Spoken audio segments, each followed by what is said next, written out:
23장 11절입니다.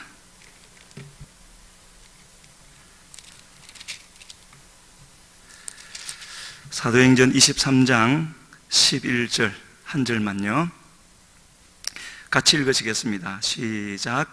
그날 밤에 주께서 바울 곁에 서서 이르시되 담대하라, 내가 예루살렘에서 나의 일을 증언한 것 같이 로마에서도 증언하여야 하리라 하시니라. 아멘.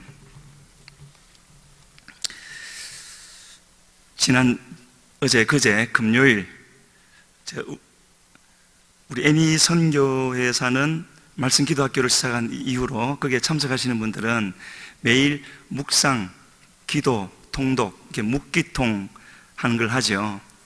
그래서 지난 금요일 아침에도 이제 새벽 예배 나와서 말씀을 읽는데 바로 저 부분이었습니다.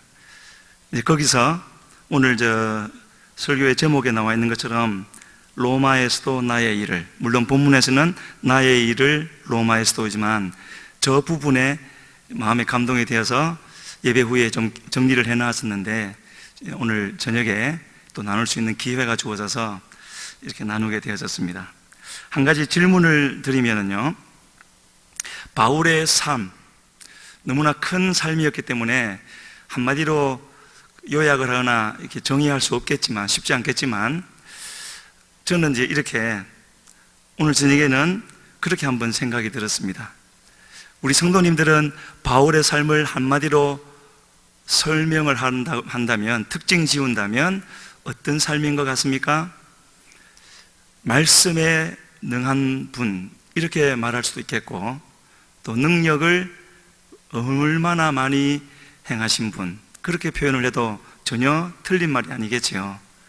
근데 오늘 저녁에 제가 이제 드리고 싶은 말씀은, 그리고 너무나 부러운 부분은 바로 바울은 이런 분이었던 것 같습니다.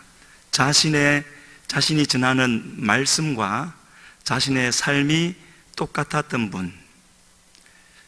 말은 이렇게 하는데 삶은 이렇게 가거나 저렇게 가거나 그런 경우도 있지 않겠습니까? 그게 이제 아주 두려운 경우인데, 그게 이제 바울 사도에게 이번에는 주님이 저에게 그렇게 마음에 이제 감동을 주셨는데요. 10년 전쯤인가, 그때는 우리 교회에 예배가 더 많았습니다. 매일 저녁에도 겟세마네 기도회라 해서 예배가 있었는데, 그래서 설교할 기회가 많았죠. 그래서 설교할 거리 때문에 허덕거리면서 책도 이것저것 읽고 막 그랬던 때인데, 어느 날 저한테 이메일이 한 통 왔습니다. 열어보니까 2만 원만 송금하면 설교 50만 건을 보내준다는 겁니다. 설교 50만 건이 얼만큼인 줄 아십니까? 제가 그래서 계산을 해보니까요, 매일 2편씩 설교를 해도 685년 동안 할 수 있는 분량이었어요. 와, 평생 할 수 있겠구나. 제가 2만 원을 보냈겠습니까? 설교를 잘 못하지만 저한테도 지키는 법칙이 있어서 아무리 좋은 내용이라도 제 마음에 감동이 안 되면은 하지 말자. 처음부터 사역을 시작하면서부터 그렇게 했기 때문에 유혹도 안 했지만 유혹을 뿌리치고 때로는 죽을 쑤면서 이렇게 이제 지내오게 되어졌는데, 근데 이 바울 사도는 자신의 삶과 자신이 전하는 그 복음이 전혀 차이 없이 똑같이 주님과 함께 했기 때문에 그렇게 될 수 있었겠죠. 얼마나 행복했을까, 그렇게 생각을 하게 되어지고, 그래서 이제 바울 사도의 삶을 오늘 저녁은요, 바울 사도의 삶, 주님을 만나고 나서 30수년 동안의 그 삶을 간략하게 나누어야 오늘 본문에 나오는 로마에서도 나의 일을, 저기에 담긴 의미를 나눌 수 있기 때문에 그렇게 이제 14장으로 거슬러 가서 거기서 필요한 부분을 군데군데 보면서 말씀을 나누도록 하겠습니다. 성경을 사도행전 14장을 펴놓으시고요, 다 읽지는 않겠지만 말씀을 나누겠습니다. 바울이 바울의 삶에 있어서 우리 모두에게도 그렇지만 바울 사도에게 있어서도 가장 큰 삶의 터닝 포인트가 있었다면 그것은 두말할 것 없이 예수님을 만났던 그 다메섹에 다 왔을 때 사도행전 9장에 나오는 그 부분이었겠죠. 그 일이 없었다면 그 뒤에는 아무것도 일어날 수 없었을 테니까요. 이렇게 다메섹에서 회심했던 그 일은 예수님이 승천하시고 오순절 사건이 일어나고 한 3년 정도 지났을 때였습니다. 그때부터 바울 사도는 30수년 동안 예수님과 동행하면서 그렇게 주님이 원하시는 일들을 이루어 드렸는데, 한 가지 우리가 이제 물론 바울 사도도 죄인이고 그에게 어떤 특별한 뭔가가 있어서 그런 택함을 받은 것은 아니고 전적으로 주님의 은혜인 것이지만, 그러나 그의 삶을 이렇게 볼 때 그는 주님을 만나기 전에도, 그러니까 저 다메섹으로 가는 그 길에서조차도 그는 자신이 살 수 있는 최고의 삶을 살기 위해서 전력 질주하고 있었던 것이지요. 다만 그 방향이 잘못되었을 뿐이었습니다. 그래서 그 전력 질주하는 것이 교회를 핍박하기도 했지만, 아마도 주님은 그렇게 힘을 다해 달려가는 그의 모습을 보지 않으셨을까. 그래서 죄송한 것은 주님을 만난 이후에도 아직도 그렇게 전력 질주를 하지 못하는 저의 모습을 이제 보게 되면서 주님 앞에 죄송한 마음을 감출 수가 없는데, 주님의 은혜로 계속 더 힘을 다해 달려갈 수 있는 저가 되어지고 우리 모든 성도님들 되어지기를 주님 앞에 간절히 소원합니다. 그렇게 잘못된 길로 달려가고 있는 이 바울을 주님이 막아서셨죠. 천천히 갈 때 뭔가에 부딪히면 큰 충격이었겠지만 바울은 사울이었죠. 그때는 전력 질주를 하고 있었기 때문에 그렇게 하다가 어디에 부딪히면 박살나지 않겠습니까? 주님이 다메섹 길에서 막아서서, 절벽같이 막아서서 그와 부딪혀 주셨고 그의 이전의 모든 것을 박살내 주셨죠. 얼마나 감사한 일이었겠습니까? 그리고 그 잘못된 방향을 틀어서 주님의 방향으로 바꾸어 주셨고, 그는 지금까지 달려온 그대로 어쩌면 더 힘을 내어서 죽을 때까지 그렇게 달려갔던 것 같습니다. 그리고 그렇게 주님을 만난 이후로 14, 15년이 흐른 후에 우리가 잘 아는 1차, 2차, 3차, 그 외에 로마 이후에도 여행 진행되어지는데, 그 1차 선교여행이 시작되기 이전 14, 15년간 하나님은 이 바울을 철저하게 준비시키셨죠. 주님을 만난 이후에 바로 아라비아 광야로 가서 뭘 했는지는 알 수는 없지만 주님이 주님의 방법으로 준비시키셨겠죠. 말씀을 새로 가르치시고 기도를 가르치시고 했을 것 같습니다. 그리고는 고향인 다소로 가서 또 10년을 깨는 과정이었겠죠. 아주 높아져 있는 사람이었기 때문에 완전히 깨트려서 다메섹에서 한번 크게 부딪혀 주셨지만 그 속에 있는 것까지 완전히 부서지도록 10년을 하수구에 콱 쳐박아서 그렇게 준비시키셨고, 준비가 되니까 안디옥 교회에 보내셔서 1년 동안 사역을 시키셨죠. 그리고는 1차 선교여행이 시작되어지는 겁니다.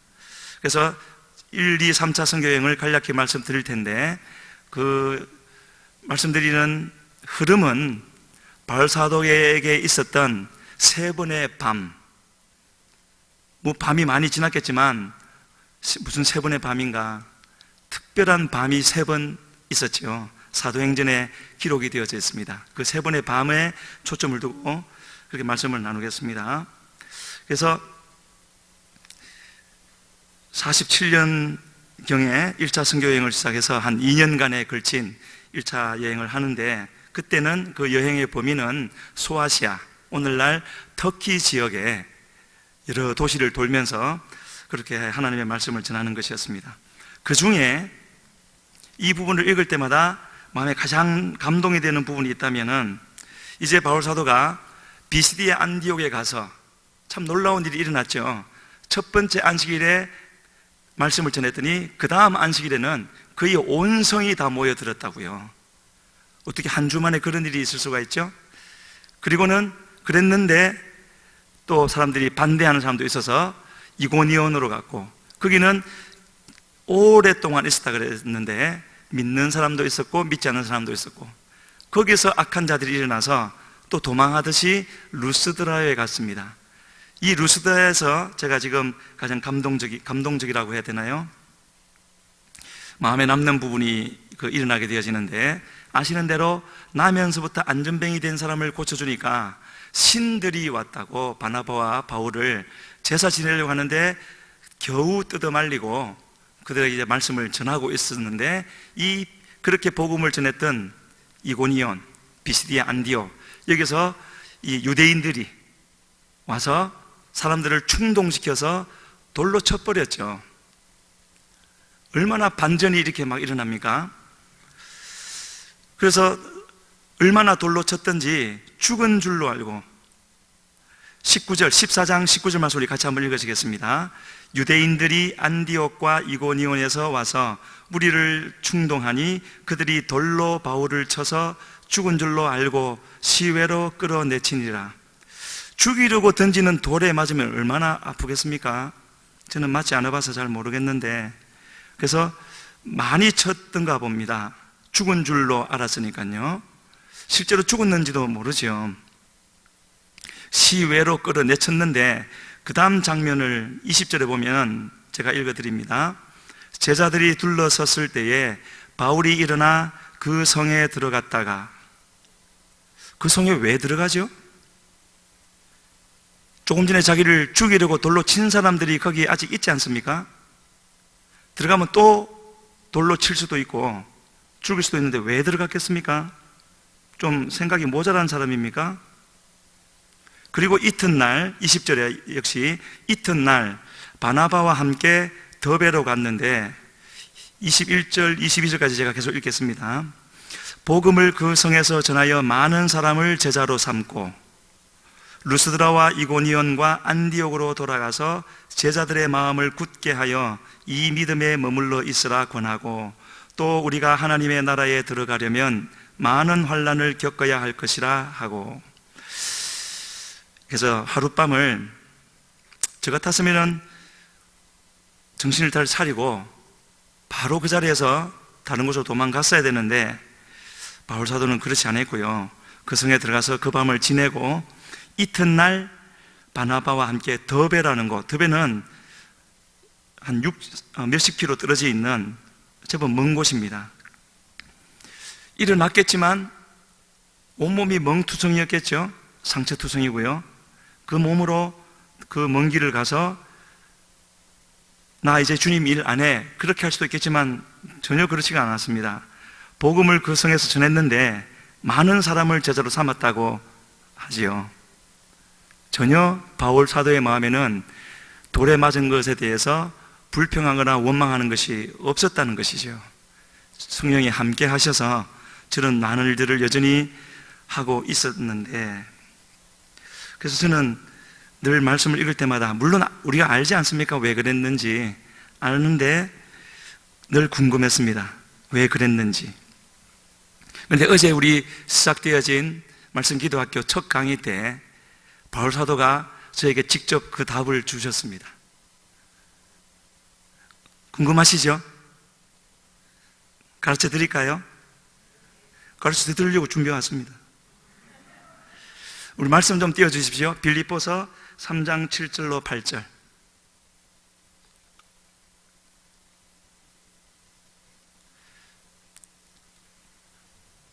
예, 나왔습니다. 같이 읽겠습니다.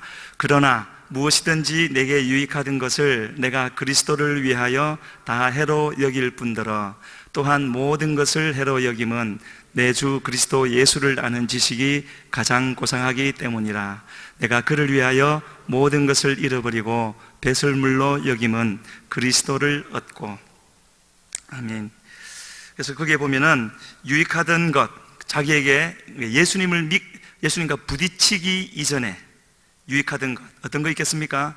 로마 시민권이라든지 공회원의 그 자격이라든지 바리새인, 거기에는요 엄청난 것들이 붙어 있는 그런 것입니다.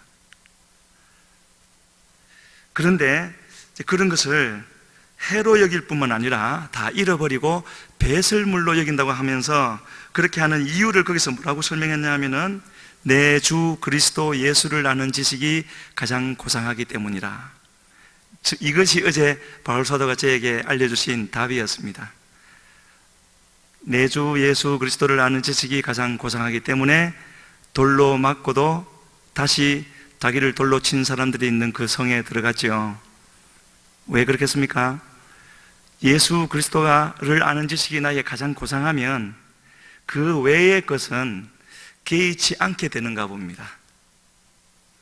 다른 문제들이 내게 문제되는 것은 아직도 예수님을 아는 지식이 가장 고상한 자리에 가지 못했기 때문이겠죠.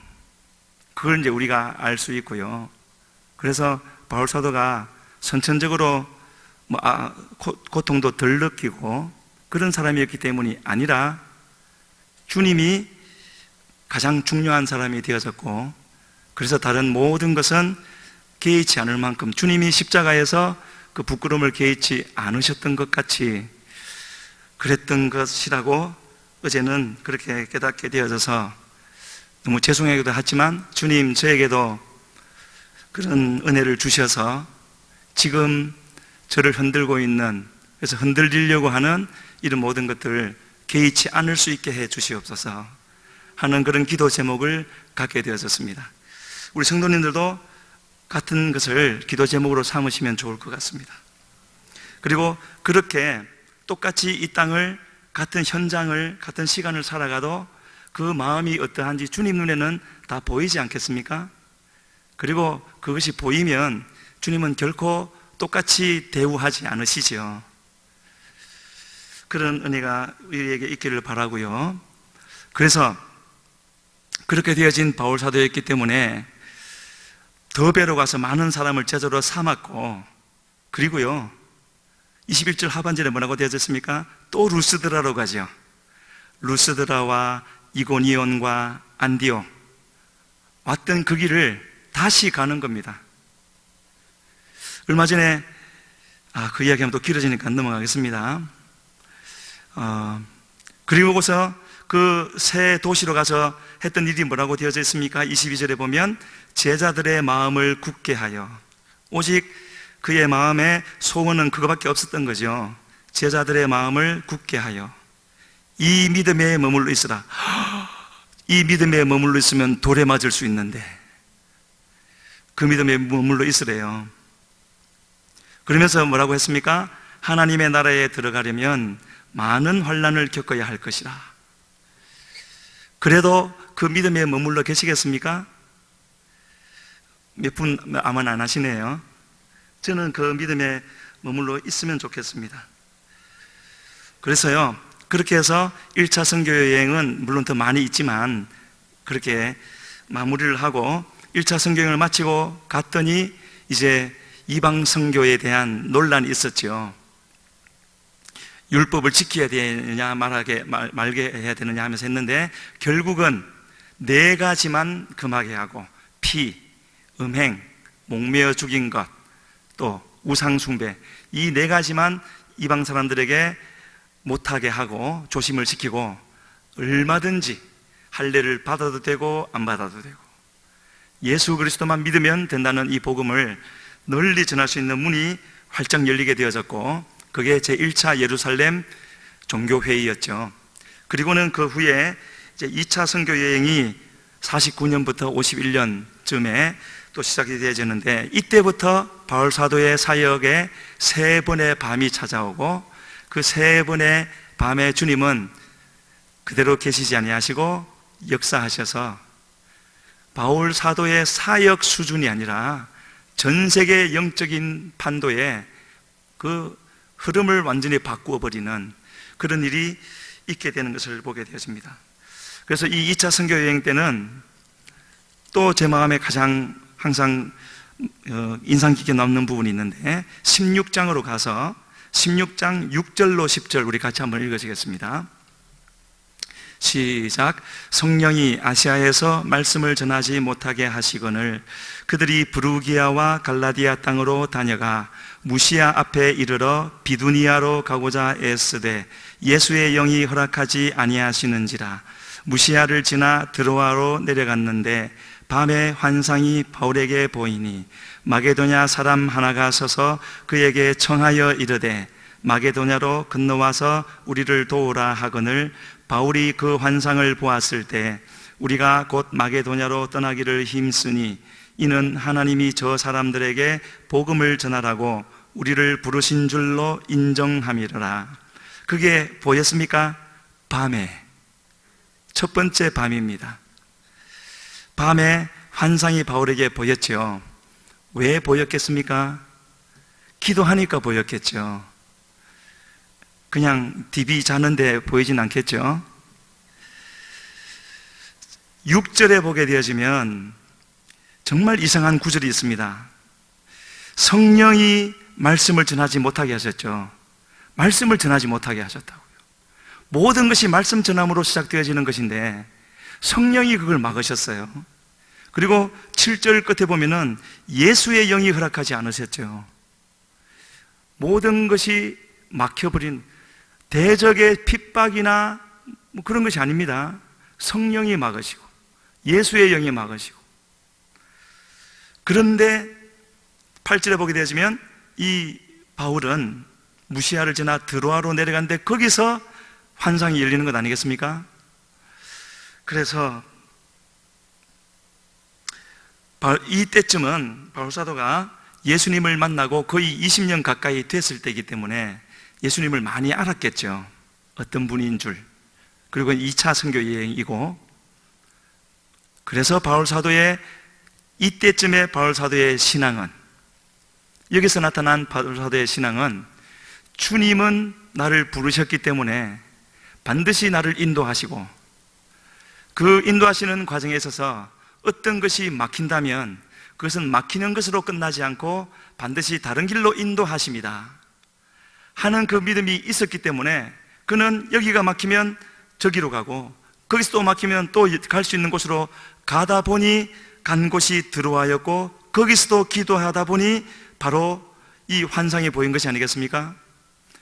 바로 그러한 그의 신앙은, 그 신앙이 옳다라는 것을 주님이 이 환상을 보여주심으로 그것이 옳다라는 것을 분명히 증거해 주고 계시는데, 이처럼요 9절에 있는 그 밤에는, 물론 밤이었으니까 밤이라고 했겠지만 바울 사도로서는 얼마나 답답하고 길이 계속 막히니까요 주를 위해서 죽고자 하는 마음은 있는데 길이 자꾸 막히고 일을 할 수가 없으니까 얼마나 답답했을 것인데, 그러나 주님은 그것을 아시고 거기서 기도하는 이 바울에게 환상을 보여주셨고, 그리고 잘 아시는 대로 이 바울 사도의 그 기도 한 번, 그리고 보여주신 그것에 대해서 순종한 것 한 번, 그 기도와 순종으로 인하여 그 열매가 얼마나 크고 많다는 것 우리가 잘 알지 않습니까?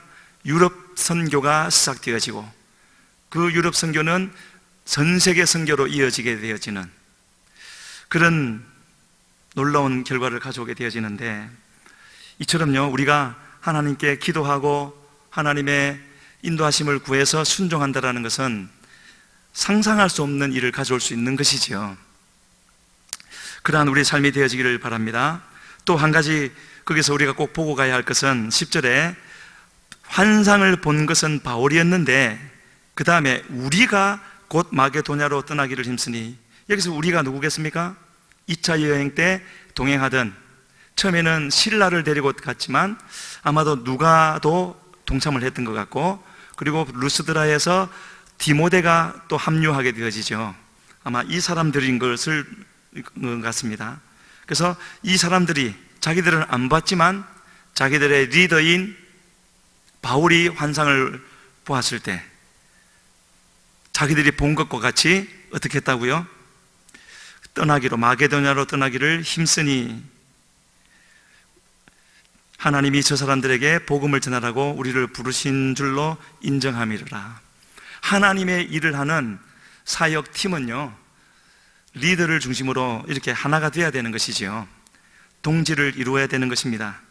물론 하나님의 인도하심이 있는 가운데 그렇게 돼야 되겠지만, 이처럼 그렇게 해서 이 바울 사도는 이제 바다를 건너서 건너가게 되어졌는데, 빌립보에 가서는 루디아를, 또 귀신 들린 여종을 고쳐주게 되어졌고, 그리고는 빌립보 교회가 섰지 않습니까?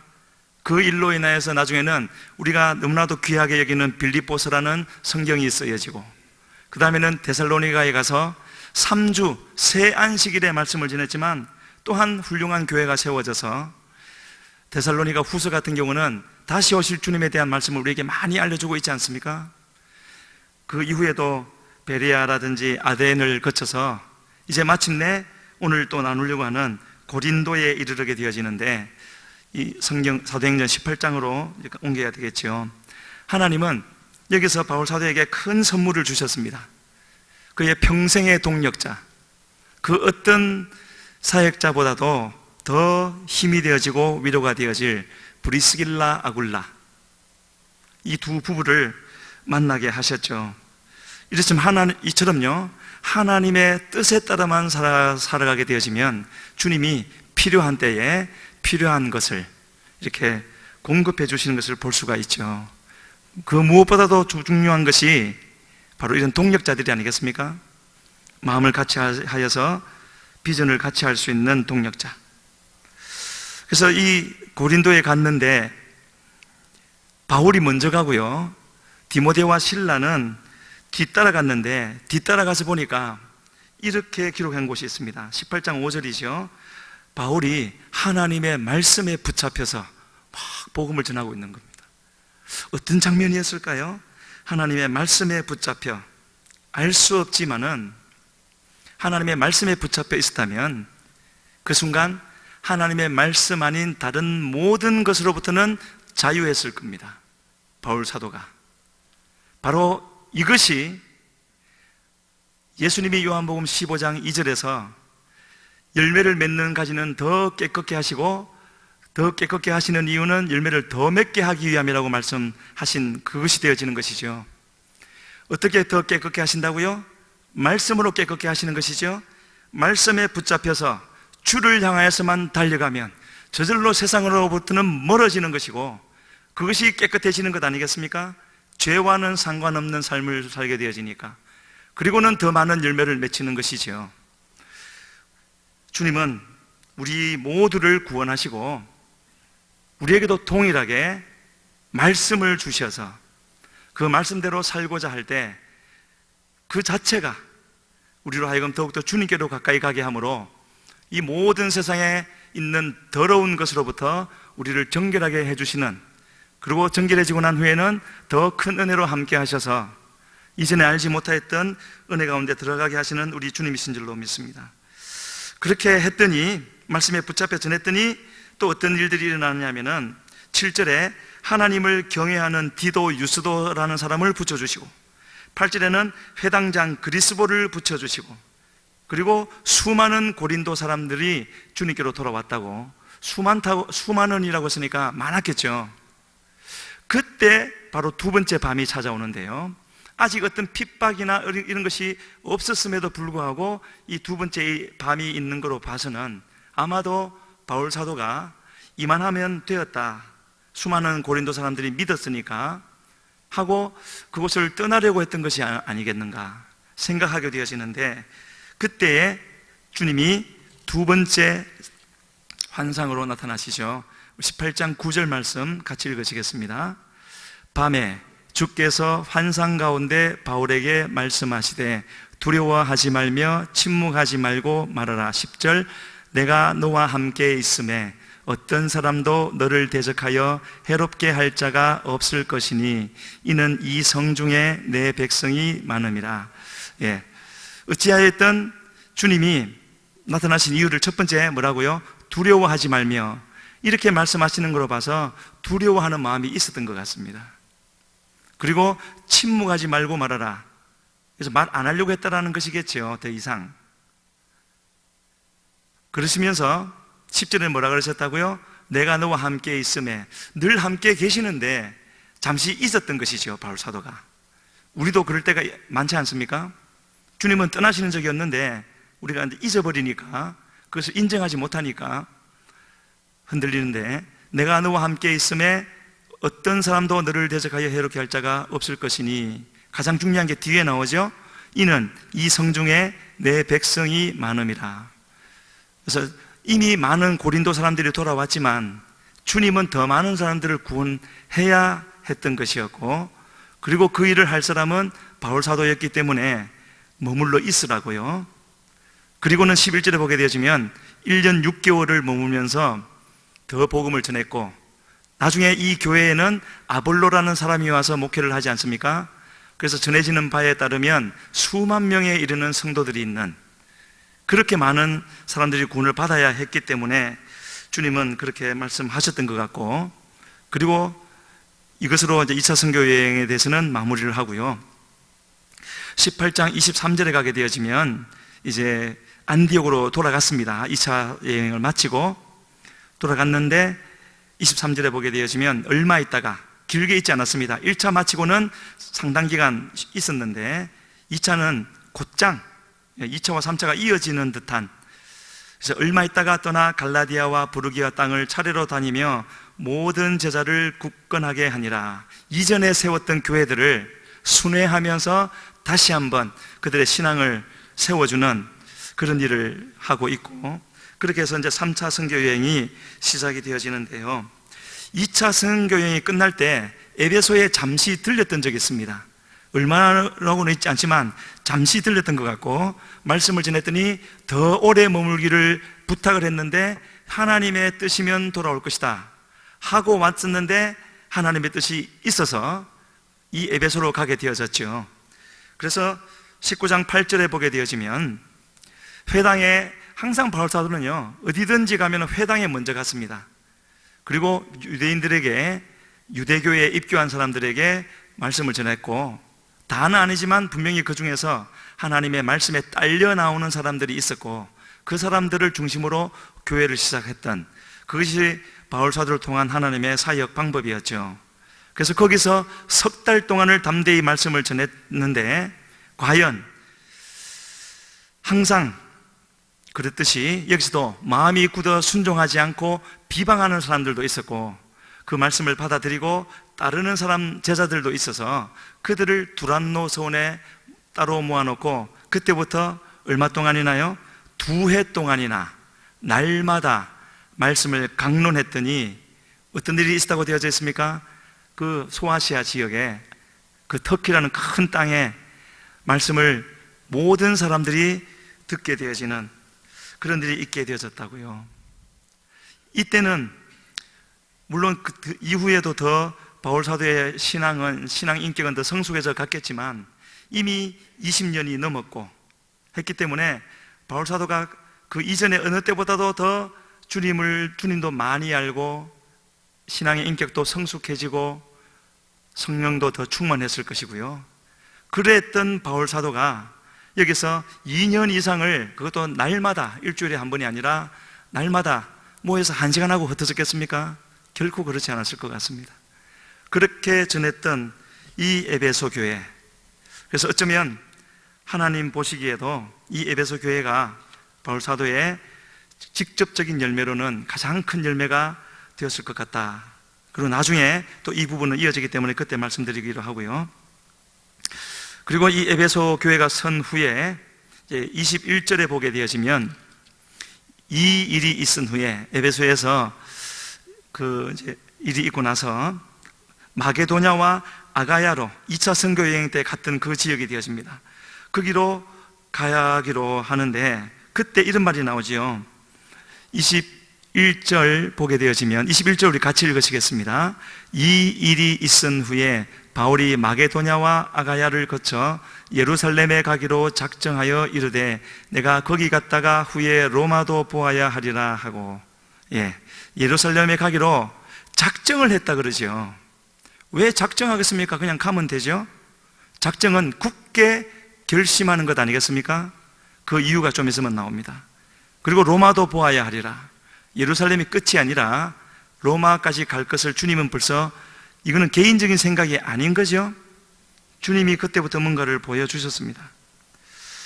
그래서 이제 과정을 생략하고 다시 이 마게도냐와 아가야로 갔다가 갔던 그 길을, 원래는 지중해로 통해서 바로 이 수리아, 안디옥으로 가려고 했지만 이 바울 사도를 죽이려고 한다는 공모가 있음을 알게 되어지고, 그래서 계획을 수정하여서 왔던 길로 마게도냐와 아가야를 지나서 다시 소아시아 지역으로 이렇게 육로로 가기로 결정을 했는데, 그 일 또한 주님이 인도하심이어서 그렇게 돌아가는 길에 많은 일들을 주님이 이루시는 것을 볼 수가 있습니다. 한두 가지만 말씀을 드린다면은, 드로아 교회에 유도고가 말씀을 듣다가 죽었지만 다시 살려내는 일이 있었고, 다시는 바울 사도가 그 드로아에 올 수가 없는 길이었기 때문에 하나님은 이 드로아 교회에 큰 은혜의 선물을 주신 것이 아니겠는가, 그렇게 생각을 하게 되어지고요. 그리고는 조금 전에도 말씀드린 것처럼 가장 큰 열매라고 하는 에베소를 당연히 가야 되는데, 바울 사도는 일부러 에베소를 지나 거기서 좀 아래에 있는 밀레도에 가서 에베소 교회 장로들을 불렀지요. 불러서 했던 말 중에 22절에 보게 되어지면은, 나중에요, 이 17절로 35절 에베소 교회 장로들을 두고 하는 고별 설교인데 꼭 묵상을 해보시기를 부탁드리고, 지금은 그 중에 몇 군데만 보면은요, 22절에 이렇게 말을 합니다. 성령에 매여 예루살렘으로 가는데 무슨 일을 당하는지 알 수 없다고요. 이미 바울 사도는 앞으로 있을 일에 대해서 주님의 인도하심을 성령에 매였다고 했으니까요, 바로 그게 작정했다라는 그 말의 의미도 되어지는 것이죠. 내가 원해서 거기 가면 편하기 때문에 그런 것이 아니라는 거죠. 그러시면서 23절에는 오직 성령이 각 성에서 계속 가는 곳마다 어디에 가면 또 말씀하시고 또 말씀하시고, 예루살렘에 가면 뭐가 있다고요? 결박과 환란이 있다라는 것이지요. 그래서 좀 그 다음에도 이런 일이 있는데, 하나님이, 성령이 우리에게 뭔가를 알려주실 때는요, 두 가지 경우가 있는 것이죠. 이런 일이 있으니까 피해서 이렇게 대처하라 라는 뜻도 있겠지만, 이런 일이 있을 것이니까 각오를 단단히 하고 가라, 이런 뜻도 있겠죠. 이 두 가지가 바울 사도와 제자들 간에 다르게 나타나기 시작하는 겁니다. 그래서 두로에 갔을 때는 거기에 7일 동안을 머물렀는데, 21장 4절로 가게 되어지면 이 두로에 있던 제자들도 성령의 감동으로 예루살렘에 들어가지 말라 하죠.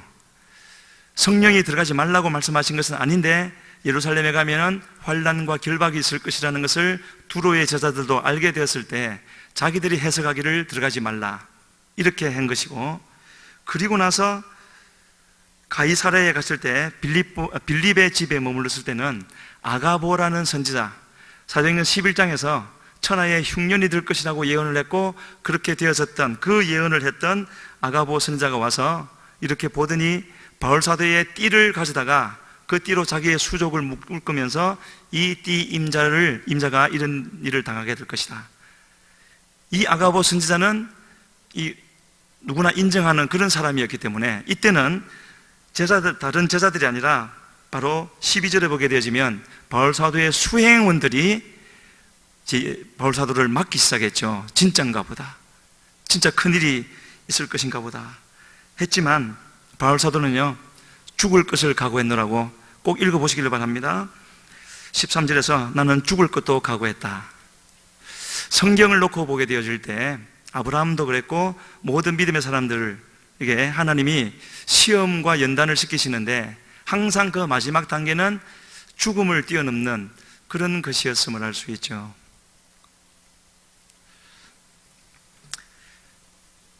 그래서 이제 예루살렘으로 이제 가게 되어졌고요.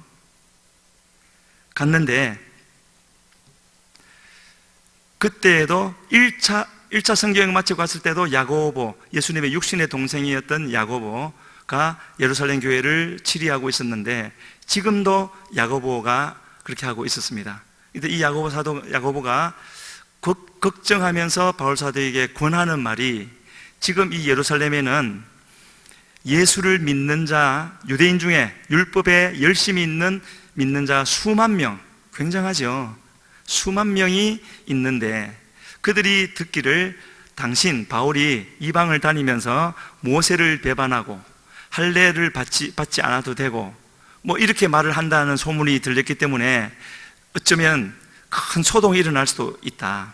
그러니까 이렇게 한번 하면 어떻겠느냐라고 하면서 했던 말이, 우리 중에 하나님께 서원을 한 사람이 4명이 있는데 이 서원을 한 사람들은 어떤 과정을, 결례를 거치게 되는데 그게 비용이 적지 않게 드는 겁니다. 그렇다면 이 드는 비용을 당신 바울이 다 대고 그 서원을 진행하게 하면, 저렇게 많은 돈을 들여서 결례, 율법을 지키는 것을 보니 우리가 들은 말이 사실이 아니구나 하고 마음을 돌이킬 것 같습니다 라고 말을 했죠. 참 바울 사도를 위하고 그를 생각해서 하는 말이 아니겠습니까? 그러나 아무리 사람이 선한 말로 해도 하나님의 뜻은 이루어지는 것이지요. 그렇게 결례를 진행했고 마침내 그것이 끝나가는 이래가 다 되어졌을 때 하나님이 각성해서 성령이 말씀하신 대로 일이 진행되어지는 겁니다. 아시아에서 온 유대인들, 우리는 이렇게 쓰임받지 말아야 되겠죠. 따라다니면서 바울 사도의 사역을 방해하는 아시아에서 온 유대인들이 바울 사도가 성전에 있는 걸 보고 그 서원한 4명의 유대인들의 결례를 진행하는 것을 보고 어떻게 착각을 했느냐면은, 에베소 사람 드로비모가 같이 있었는데 그 이방인을 성전에 데리고 들어갔구나 라고 자기들끼리 생각을 하고는 그렇게 사람들을 충동하고 소동을 일으키니까 대부분의 사람들이 돌변을 해가지고요, 어떻게 하려고 하느냐면 31절에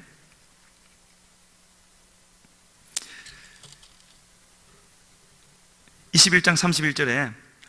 성전에 있는 바울 사도를 끌고 나가서 어떻게 하고 있었느냐면은, 그들이 그를 죽이려 할 때에 온 예루살렘이 요란하다는 소문이 군대의 천부장에게 들리며 죽이려고 했습니다. 그리고 32절에 어떻게 되어 있습니까? 그가 급히 군인들과 백부장들을 거느리고 달려 내려가니 그들이 천부장과 군인들을 보고 바울 치기를 그치는지라. 여기서 바울 친다라는 말은 그냥 주먹으로 툭툭 치는 그런 것이었겠습니까? 죽이려고 치는 것이었죠.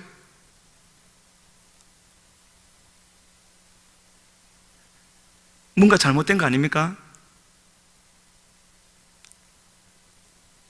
거의 지난 20수년, 30년 가까이를 주님 위해서만 살았고 누구보다도 많은 사역을 이루었고, 그리고 본인 뜻이 아니라 성령에 매여서 예루살렘으로 왔는데, 최소한 저렇게 사람들이 죽이려고 할 때 하나님 막아주셔야 되는 것 아니겠습니까?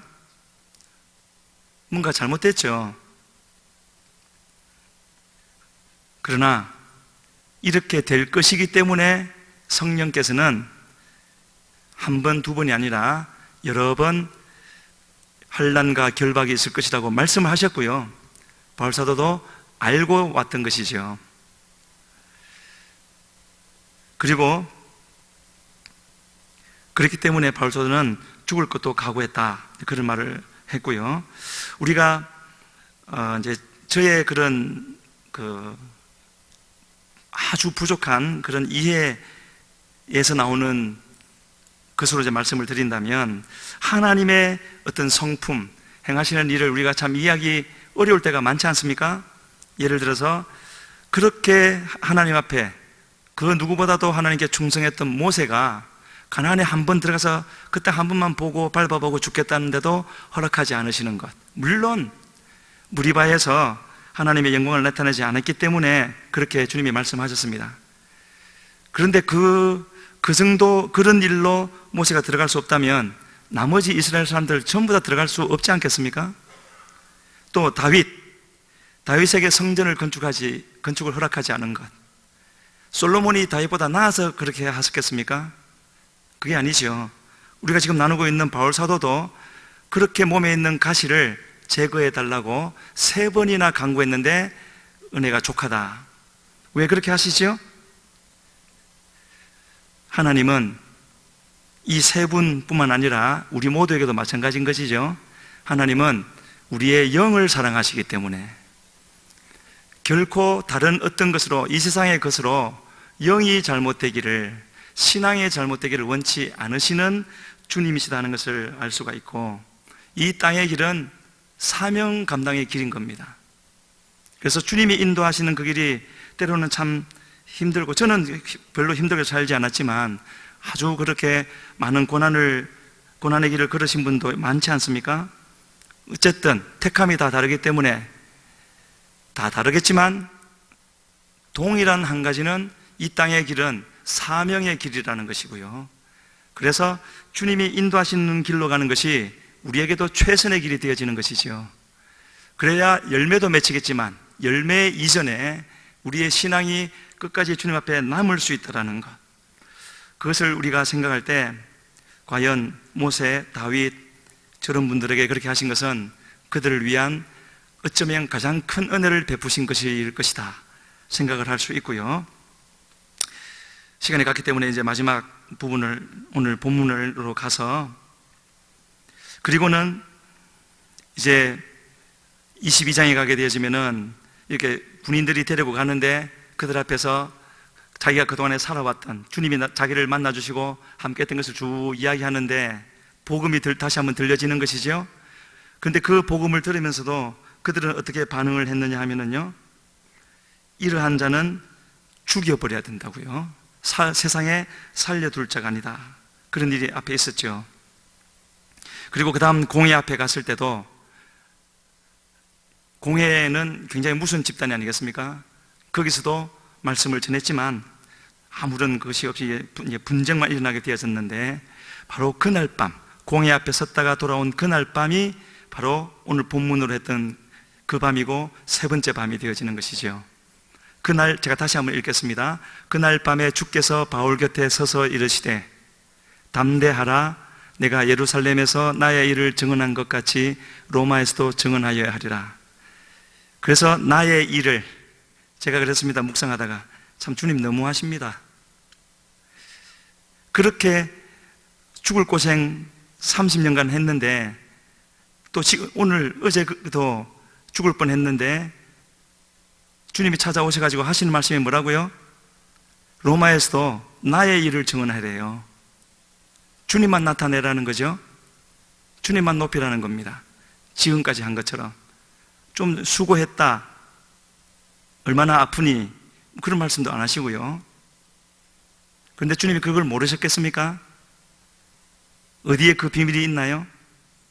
앞에 2번의 밤에는 환상으로 보여주셨지만 지금 3번째 밤에는요, 그날 밤에 주께서 바울 곁에 서셨다고요.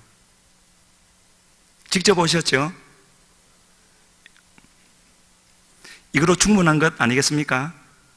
바울 사도는 충분했을 것 같습니다. 우리 알 수는 없지만은요. 그래서 담대하라, 위로해 주셨죠. 예루살렘에서 나의 일을 증언한 것 같이 로마에서도 가는 곳마다 주님만 높여드리는 것이 우리의 일이라는 겁니다.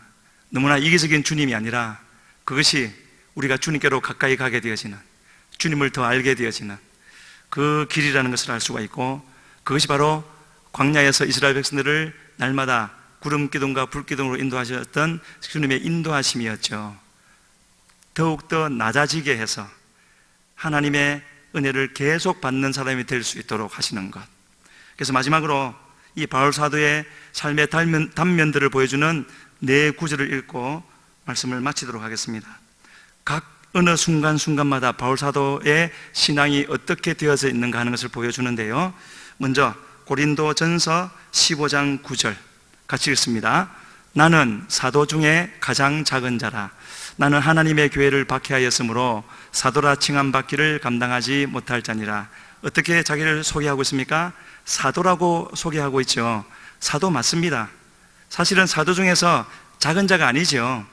하지만 가장 작은 자라고 자기를 한껏 낮추었습니다. 저 때가 언제냐면 55년경 예수님을 만나고 한 22년쯤 지났을 때, 그때 자기 평가이고요. 세월이 한 6, 7년 더 흘러서 이제 로마 감옥에 갇혔을 때 거기서 4편의 서신서를 쓰지 않습니까? 그 중에 하나가 에베소서인데, 에베소서 3장 8절에 보면 또 한 번 자기소개가 나옵니다. 같이 읽습니다. 모든 성도 중에 지극히 작은 자보다 더 작은 나에게 이 은혜를 주신 것은 측량할 수 없는 그리스도의 풍성함을 이방인에게 전하게 하시고, 이번에는 아까는 사도 중에 가장 작은 자라고 했지만 지금은요, 성도 중에 지극히 작은 자, 보다 더 작은 자. 물론 사도도 성도죠. 목사도 성도고 장로도 성도고, 성도 아니면 직분은 아무 소용없는 것이 아니겠습니까? 성도라고 했고 직분을 다 내려놓은 거죠. 성도 중에 지극히 작은 자보다 더 작은 자, 한 6, 7년 전보다는 더 낮추는. 왜 낮출 수가 있었겠습니까? 주님께 더 가까이 갔거든요. 더 많은 빛을 받았거든요. 더 죄인된 자기의 모습을 봤겠지요. 그리고 이 옥에서 풀리고 나서 디모데 전서를 쓰게 되어졌는데, 디모데 전서 1장 15절에 보게 되어지면 읽습니다. 믿보다 모든 사람이 받을 만한 이 말이여, 그리스도 예수께서 죄인을 구원하시려고 세상에 임하셨다 하였도다. 죄인 중에 내가 괴수니라. 이번에는 기준이 죄인으로 내려왔죠. 그 중에서도 괴수라고요. 그냥 자기를 옳게 보이려고 그냥 하는 멘트겠습니까? 결코 그렇지 않을 겁니다. 갈수록 더 그 실상을, 우리 인간의 실상을 발견하게 되어지기 때문에 그렇게 고백을 하는 것이죠. 그리고 이제 마지막, 순교하기 직전에 쓴 책 디모데후서 4장 7절로 8절에 이렇게 말하고 있습니다. 같이 읽습니다. 나는 선한 싸움을 싸우고 나의 달려갈 길을 마치고 믿음을 지켰으니 이제 후로는 나를 위하여 의의 면류관이 예비되었으므로 주 곧 의로우신 재판장이 그날에 내게 주실 것이며 내게만 아니라 주의 나타나심을 사모하는 모든 자에게 도니라. 우리 아까 불렀던 찬양에 나오는 가사가 저기에 다 있죠. 그래서 바울 사도는 이처럼요, 주님의 사역을 감당하면 할수록 더욱더 낮아져가는 그런 모습을 우리에게 보여주고 있고, 그러한 바울 사도였기 때문에 주님은 그를 붙잡고 그렇게 쓰셨던 것 같고요. 그리고 그 많은 일들을 이루셨던 것을 보게 되어집니다. 오늘날도 이와 같이 주님이 은혜를 주실수록 자신을 낮추면서 이렇게 주님 앞에 더 가까이 가기를 소원하는 그런 사람들을 찾고 계시는 우리 주님이신 줄로 믿습니다. 그런 사람으로 발견되어질 수 있는 우리 모두가 되기를 주님 앞에 간절히 소원합니다. 우리 아까 불렀던 찬양 한번 부르시고 기도하겠습니다.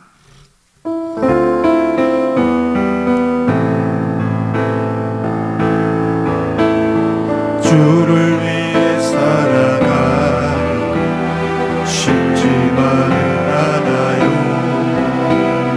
나의 욕심, 부와 명예 내려놓아야 하죠. 하지만 걱정하지 마. 나를 드리는 순간 아버지의 크신 손이 강하게 다시 한번 주를 위해 살아가는 것, 주를 위해 살아가기 쉽지만은 않아요. 나의 욕심, 부와 명예 내려놓아야 하죠. 하지만 걱정하지 마. 나를 드리는 순간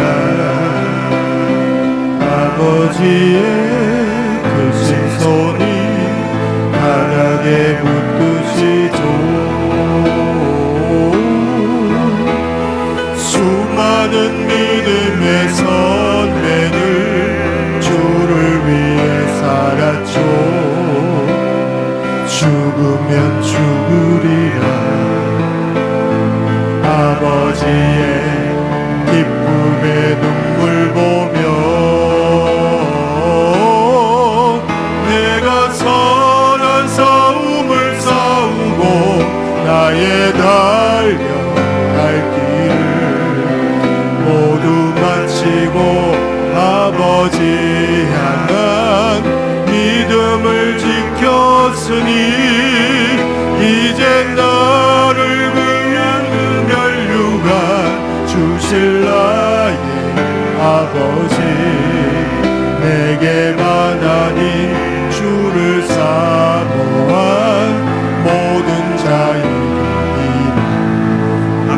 기도하겠습니다. 이 시간 기도하실 때 주여, 바울 사도의 그 고백이 우리의 고백이 되어지게 하여 주시옵소서. 선한 싸움, 나에게 맡겨진 내 몫으로 태워진 그 선한 싸움 다 싸우고 이기게 하여 주시고, 조금도 남겨놓지 않고 우리의 달려갈 길을 다 달려가게 하신 후에 그 길 끝에서 기다리고 계신 주님을 배우게 하여 주시옵소서. 거기서 기다리고 계신 주님을 기쁘고 감사하고 담대한 마음으로 우리 마음에 책망할 것이 없이 서게 하여 주시어서 주님이 예비하신 그곳에 들어가 영원히 갈 수 있는 은혜를 다하여 주시옵소서. 우리 주여 부르시고 기도합니다. 주여,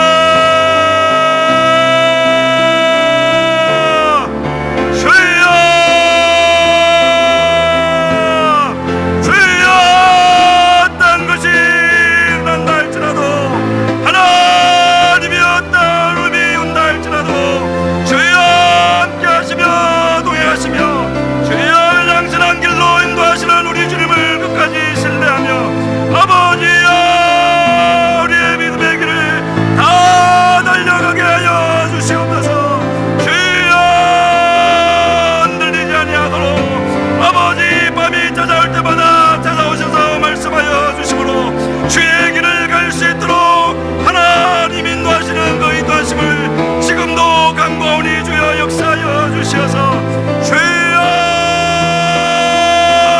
오직 주님의 주의 함께 하심을 받아 끝까지 우리의 길을 갈 수 있는 하나님과 같은 은혜를 다하여 주시기를 우리 주님 앞에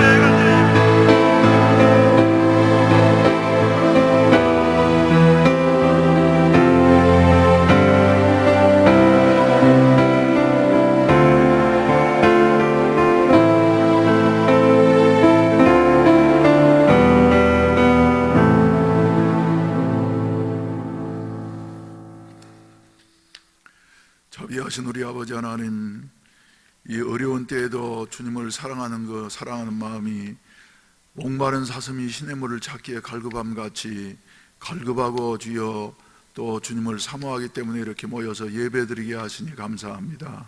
인터넷으로 가정에서 예배드리는 우리 성도들에게도 동일한 은혜를 허락해 주시옵시고, 아버지 하나님이여, 우리의 사명이 어디에 있는지를 깨달아 알고 바울과 같이 사선을 넘어서 하나님 앞에 달려갈 수 있는 이와 같은 아름다운 삶이 있어질 수 있도록 축복해 주시옵소서. 돌아가는 발걸음마다 주님 동행해 주시옵시고, 주님 오시는 그날까지 늘 주님을 기다리면서 살아갈 수 있는 저희들이 될 수 있게 하여 주시옵소서. 이 시간에도 이렇게 정성스러운 헌금을 드린 손길이 있사오니 주님이 기억하시고 축복해 주시고 믿음대로 채워주시어서 모든 것이 더욱더 형통케 하여 주시옵소서. 우리 성도들을 주여 주님이 지켜주시옵소서. 코로나 바이러스에 주여 감염되지 않도록 보호해 주시옵소서. 하나님의 영광을 위하여서 더욱더 건강해지는 이와 같은 우리 성도들이 되게 하여 주시옵시고, 이 주여 코로나의 주여 여러 가지 바람이 다 사라질 때까지 하나님께서 생명사계 속에 감추어 주시옵소서. 어린아이에서부터 저 노인에 이르기까지 늘 우리 주님이 함께해 주시옵시고 보호해 주시어서 우리 하나님께서 반석이 되어 주시고 피난처가 되어 주시고 힘이 되어 주시고, 이렇게 어려울 때 환난 중에 만날 큰 도움이 되어 주시어서 능히 승리하고도 남을 수 있게 하시옵소서. 이러한 때에 우리가 해야 할 가장 중요한 일은 하나님 앞에 매달려 기도하고 간구하는 일인 줄로 믿습니다. 여사밧과 같이 히스기야와 같이 우리의 힘으로 할 수 없는 여와 같은 어려운 문제 앞에서 주여 하나님 앞에 기도함으로 말미암아 하나님이 일하시게 하는 여와 같은 역사가 있어지게 하시옵소서. 앞이 막혀서 주여 캄캄하고 답답한 여와 같은 주여 현실을 살아가는 우리 성도들 또 있사오니 기억하시옵시고 저들에게 주여 기도할 수 있는 능력을 주시옵시고 성령께서 이러한 때 강력하게 사로잡아 주시어서 이 어려움을 극복하고서 하나님 살아계심을 증거할 수 있는 증인의 삶을 살 수 있도록 도와주시옵소서. 예수님의 이름으로 기도하옵나이다. 아멘. 할렐루야. 주님의 은혜가 함께 하시기를 주의 이름으로 축원을 드립니다. 앉아서 보니까 말이죠, 거리를 너무너무 멀리 두신 것 같아요. 그래서 안전한 것 같은데 아무튼 힘을 내십시다. 우리 다 같이 기립하셔서 찬송가 358장 주의 진리 위에 십자가 공기 하늘 높이 들고서 주의 군사되어 용맹스럽게 찬송하며 나가세 사도 바울처럼 주 예수만을 위하여 목숨까지도 바치고 싸움터로 나가세. 우리 한번 군가처럼 말이죠, 힘차게 한번 불러보십시다. 주의 진리 위에 십자가 공기 하늘 높이 들고서 주의 군사 되어 용맹스럽게 찬송하며 나가세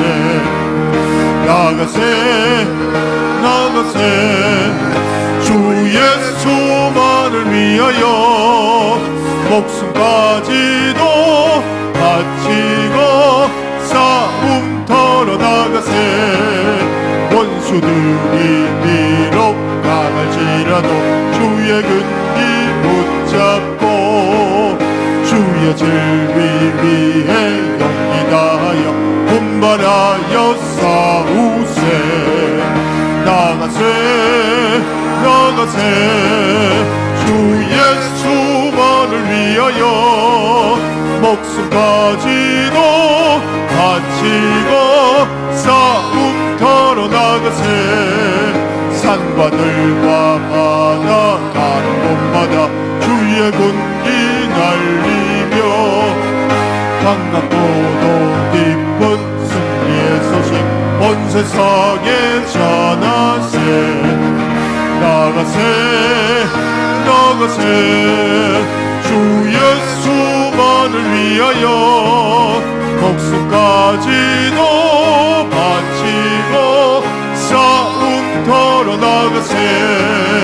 원수들은 이미 예수의 손에 하나없이 패하고 주의 군기만이 영광스럽게 온누리에 날리네. 나가세 주 예수만을 위하여 목숨까지도 바치고 싸움터로 나가세. 주여 삼창하시고 부르시고 기도하시다가 자유롭게 하시겠습니다. 나라를 위하여서, 교회를 위하여서, 여러분 가정을 위해서, 자신을 위하여서 간절히 기도하시기를 바랍니다. 무엇보다도 이러한 때일수록 기도에 힘써서 성령으로 충만케 되어지고 하나님께서 주신 능력으로 세상을 이기고 코로나 바이러스를 이기게 되어지고 그리고 사탄을 이기고 내 자신을 이길 수 있는 자가 되게 하여 주시옵소서. 주여 삼창하시고 기도하시다 자유롭게 하시겠습니다. 주여